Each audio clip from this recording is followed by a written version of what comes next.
Ramai warga menyapu uang dari pemudik di jalur Pantura. Ini ceritanya.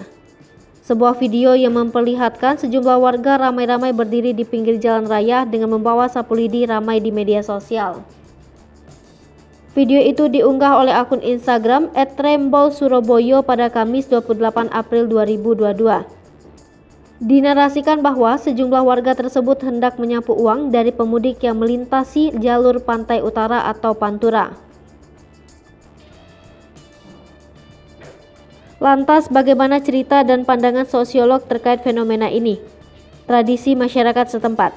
Saat dikonfirmasi, Iman Pujiono, pemilik akun Instagram @rembolsurabaya, membenarkan bahwa video itu direkamnya sendiri pada Kamis 28 April 2022. Iman mengabadikan momen tersebut di tengah perjalanan mudiknya dari Jakarta ke Solo, Jawa Tengah. Ia menceritakan, sejumlah masyarakat itu sedang menanti pelemparan uang dari pemudik yang melintas. Berjajar hingga 1 km. Dari pengamatannya, sejumlah warga yang bersiap menyapu uang dari pemudik itu berjajar hingga 1 km. Mereka diantaranya terdiri dari anak-anak hingga orang dewasa. Sebelumnya, Iman juga pernah menjumpai fenomena semacam ini, namun dengan jumlah yang tidak terlalu banyak. Penjelasan sosiolog. Sosiolog dari Universitas Airlangga, Bagong Suyanto, memberikan pandangannya terkait fenomena ini. Menurutnya, fenomena atau tradisi menyapu uang yang diberikan pemudik adalah suatu hal yang menarik. Dari sepengetahuannya, fenomena ini hanya ada di Pantura dan secara perlahan akan menghilang.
Sasri Popo TV, jangan lupa komen, like, dan subscribe, serta tonton terus berita-berita terupdate lainnya ya.